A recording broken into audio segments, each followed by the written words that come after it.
तो राम राम सभी को, जय हिंद जय भारत। तो मैम ने ज्योग्राफी में पढ़ाया था ऊर्जा संसाधन। पीडीएफ के लिए ज्ञान एक्सप्रेस 24 टेलीग्राम चैनल को ज्वाइन कर लेना और वीडियो को लाइक कर देना। इस वीडियो में आपको पार्ट 1 और पार्ट 2 दोनों को पीडीएफ मिल जाएगी। तो चलिए शुरू करते हैं। कोयला 4 प्रकार का होता है: एंथ्रेसाइट, बिटुमिनस, लिग्नाइट और पीट। एंथ्रेसाइट में 80 से 85% कार्बन पाया जाता है और ये सर्वोच्च कोटि का कोयला होता है और केवल जम्मू कश्मीर में पाया जाता है। एंथ्रेसाइट सबसे उच्च कोटि का कोयला होता है, केवल जम्मू कश्मीर में पाया जाता है। इसमें कार्बन 80 से 85% पाया जाता है। बिटुमिनस इसमें पाया जाता है 55 से 65% कार्बन पाया जाता है और ये पाया जाता है झारखंड, पश्चिमी बंगाल, छत्तीसगढ़, एमपी, उड़ीसा में पाया जाता है। भारत में सबसे ज़्यादा बिटुमिनस कोयला पाया जाता है, तो सबसे ज़्यादा बिटुमिनस कोयला पाया जाता है। और जो एंथ्रेसाइट कोयला होता है वो केवल जम्मू कश्मीर में पाया जाता है और सर्वोच्च उच्च कोटि का होता है एंथ्रेसाइट। लिग्नाइट में कार्बन पाया जाता है 45 से 55%। इसे भूरा कोयला भी कहा जाता है। तो किस कोयले को भूरा कोयला कहा जाता है? लिग्नाइट को। और निम्न कोटि का कोयला होता है लिग्नाइट और नमी की मात्रा अधिक होती है। तो लिग्नाइट और पीट, इनमें दोनों में नमी की मात्रा अधिक होती है। लिग्नाइट तमिलनाडु के नवेली में पाया जाता है। तो लिग्नाइट कहाँ पाया जाता है? तमिलनाडु के नवेली में पाया जाता है। पीट, इसमें कार्बन पाया जाता है 35 से 45%। निम्न कोटि का कोयला होता है लिग्नाइट के जैसे और नमी की मात्रा अधिक होती है पीट में लिग्नाइट की तरह। लिग्नाइट पाया जाता है तमिलनाडु के नवेली में। कोयला क्षेत्र, रानीगंज कोयला क्षेत्र पाया जाता है पश्चिम बंगाल में। रानीगंज कोयला क्षेत्र पश्चिम बंगाल में। करणपुर झरिया झारखंड में है। कोरबा छत्तीसगढ़ में हसदेव नदी के पास स्थित है। तलचर उड़ीसा में ब्राह्मणी नदी के किनारे स्थित है। नामचिक नामकुफ पाया जाता है अरुणाचल प्रदेश में। नेवेली तमिलनाडु में, जहाँ पे लिग्नाइट कोयला पाया जाता है। सिंगरेनी तेलंगाना में पाया जाता है। सिंगरेनी कोयला क्षेत्र तेलंगाना में है। माकुम असम में है। नीचा होम है जम्मू कश्मीर में। नोट कोयला जो है वो दामोदर घाटी में पाया जाता है। नोट, भारत का अधिकांश कोयला गोंडवाना क्षेत्र से ही प्राप्त किया जाता है। भारत का अधिकांश कोयला गोंडवाना क्षेत्र से ही प्राप्त होता है। नाभिकीय ऊर्जा संयंत्र, तारापुर ऊर्जा संयंत्र वो भारत का पहला नाभिकीय ऊर्जा संयंत्र था। महाराष्ट्र में लगाया गया और अमेरिका की सहायता से। तो भारत का पहला नाभिकीय ऊर्जा संयंत्र तारापुर, महाराष्ट्र, अमेरिका की सहायता से। रावतबाटा राजस्थान में है। रावतबाटा राजस्थान में कनाडा के सहयोग से स्थापित है। और जो महाराष्ट्र में है, भारत का पहला नाभिकीय ऊर्जा संयंत्र तारापुर महाराष्ट्र में है, अमेरिका की सहायता में। रावतबाटा कनाडा के सहयोग से राजस्थान में स्थापित है। कलपक्कम चेन्नई तमिलनाडु में है।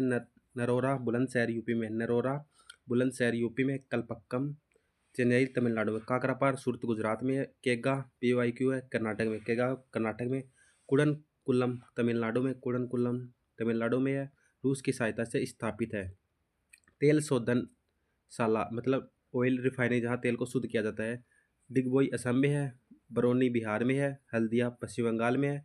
चेन्नई तमिलनाडु में। डिगबोई असम, बरौनी बिहार, हल्दिया पश्चिम बंगाल, चेन्नई तमिलनाडु में। बोगई गांव असम में तेल रिफाइनरी है। मथुरा यूपी में है। नुमालीगढ़ ये है असम में है। जामनगर गुजरात में है। तातीपाक आंध्र प्रदेश में है। तातीपाक आंध्र प्रदेश में। जामनगर गुजरात में। नुमालीगढ़ असम में है। बठिंडा पंजाब में है। बीना मध्य प्रदेश में है। पारादीप उड़ीसा में है और कोयली है गुजरात में। कोयली गुजरात में और गुजरात में दूसरा को था जामनगर। नागपट्टिनम तमिलनाडु में है। नागपट्टिनम तमिलनाडु में है। यह है ऑयल रिफाइनरीज। भारत में भूतापीय ऊर्जा क्षेत्र, भारत में भूतापीय ऊर्जा क्षेत्र पूगा घाटी लद्दाख में। पूगा घाटी भूतापीय ऊर्जा क्षेत्र है, पूगा घाटी लद्दाख में है। मणिकरण भूतापीय ऊर्जा हिमाचल प्रदेश में है। पूगा घाटी लद्दाख। मणिकरण भूतापीय ऊर्जा हिमाचल प्रदेश। तपोवन उत्तराखंड में है। तपोवन उत्तराखंड में। सूरजकुंड हजारीबाग झारखंड में पड़ता है, सभी को पता है। तातापानी बलरामपुर छत्तीसगढ़ में है। तप्तपानी उड़ीसा में और तातापानी बलरामपुर छत्तीसगढ़ में। तप्तपानी उड़ीसा, तातापानी छत्तीसगढ़। अनहोनी मध्य प्रदेश है। अनहोनी मध्य प्रदेश में ये भूतापीय ऊर्जा थी। राष्ट्रीय ताप विद्युत निगम, राष्ट्रीय ताप विद्युत निगम एनटीपीसी की full form national thermal power corporation. NTPC की कोयले पर आधारित ताप विद्युत परियोजनाएं सिंगरौली यूपी सोनभद्र में है। सिंगरौली यूपी सोनभद्र में। रिहंद यूपी सोनभद्र में। दादरी यूपी गौतम बुद्ध नगर में। Tanda UP Ambedkar Nagar. Tanda UP Ambedkar Nagar. उच्चाहार UP Raebareli में है। कोरबा छत्तीसगढ़ में है। रामागुंडम आंध्र प्रदेश। करीमनगर फरक्का पश्चिम बंगाल। मुर्शिदाबाद विंध्याचल एमपी में। तलचर कनिहा उड़ीसा के अंगुल में स्थित है। सिपत छत्तीसगढ़ में है। सिपत छत्तीसगढ़। बिलासपुर बोगई गांव असम में है। कुदगी कर्नाटक में। सोलापुर महाराष्ट्र में। बरौनी बिहार में है। दुर्गापुर पश्चिम बंगाल। राउरकेला उड़ीसा। पारंपरिक ऊर्जा के स्रोत। पारंपरिक ऊर्जा के स्रोत जिसका उपयोग मानव पारंपरिक तौर से आरंभ से ही करता चला आ रहा है वह पारंपरिक ऊर्जा के स्रोत कहलाते हैं। कोयला, लकड़ी, चारकोल, सूखा गोबर, खनिज तेल, पेट्रोलियम व प्राकृतिक गैस आदि। गैर पारंपरिक ऊर्जा के स्रोत जिनका उपयोग मानव पारंपरिक तौर से नहीं करता चला आ रहा है। उदाहरण सौर ऊर्जा, पवन ऊर्जा, ज्वारीय ऊर्जा, भूतापीय ऊर्जा, बायोगैस, परमाणु ऊर्जा, शेल गैस। नवीकरणीय ऊर्जा जब किसी स्रोत का पुनः उपयोग किया जा सकता है उसे नवीकरणीय ऊर्जा कहते हैं। मतलब जब किसी स्रोत का उपयोग पुनः किया जा सकता है उसे नवीकरणीय ऊर्जा कहते हैं। उदाहरण सौर ऊर्जा, पवन ऊर्जा, ज्वारीय ऊर्जा और भूतापीय ऊर्जा।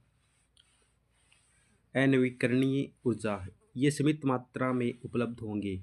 ऐसे ऊर्जा स्रोत जिनका उपयोग पुनः नहीं किया जा सकता। कोयला, पेट्रोलियम और प्राकृतिक गैस। ये PYQ है। खान एवं खनिज अधिनियम 1957। खान एवं और खनिज अधिनियम 1957 कब लागू हुआ था? ये लागू हुआ था 1 जून 1958 में। भारतीय खान ब्यूरो का हेडक्वार्टर नागपुर में। भारतीय खान ब्यूरो का हेडक्वार्टर नागपुर में है। भारत का रूर प्रदेश छोटा नागपुर पठार को कहा जाता है। धात्विक खनिज पाए जाते हैं आग्नेय चट्टानों में। धात्विक खनिज कहाँ पाए जाते हैं? आग्नेय चट्टानों में। धात्विक खनिज आग्नेय चट्टानों में। अधात्विक खनिज प्रत्यार्थ चट्टानों में। पीट कोयले का निर्माण दलदल क्षेत्रों में होता है। पीट कोयले का निर्माण दलदलों में होता है। कोयले की खानों से कौन सी गैस प्राप्त होती है? कोयले खानों से मीथेन गैस प्राप्त होती है। उद्योगों की जननी कोयले को कहा जाता है। परमाणु ऊर्जा विभाग की स्थापना। परमाणु ऊर्जा विभाग की स्थापना हुई थी 1954 में। परमाणु ऊर्जा विभाग की स्थापना 1954 में। श्वेत कोयला जल विद्युत से प्राप्त होता है। श्वेत कोयला जल विद्युत। अगर आपको वीडियो पसंद है तो वीडियो को लाइक करना, चैनल को सब्सक्राइब करना। चलिए मिलते हैं नेक्स्ट वीडियो में, तब तक के लिए जय हिंद।